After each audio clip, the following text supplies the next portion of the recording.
महासभेत अतिक्रमण विभागाच्या हप्तेखोरीवरून झालेल्या रणकंदानंतर अतिक्रमण विरोधात अतिशय सक्तीची कारवाई सुरू झाली आहे। या कारवाईमुळे हॉकर्स आणि मनपा कर्मचाऱ्यांमध्ये झटापट होऊन तणावाचे वातावरण निर्माण झाले होते।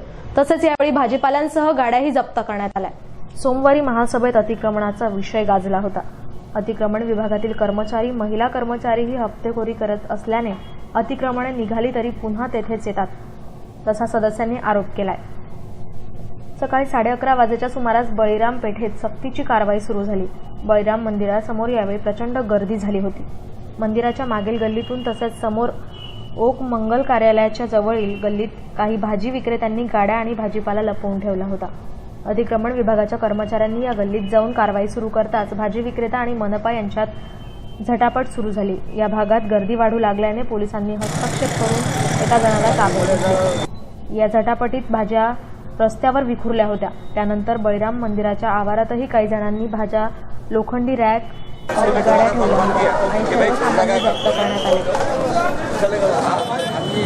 माननीय महासभा दिनांक 26/9/2014 रोजी माननीय महासभेने पारित केलेल्या ठरावाद्वारे शहरातील बळीराम पेठ, सुभाष चौक, शिवाजी रोड आणि घाणेकर चौक ते टावरपर्यंतच्या याला दिनांक 28 पासून सुरुवात केलेली आहे।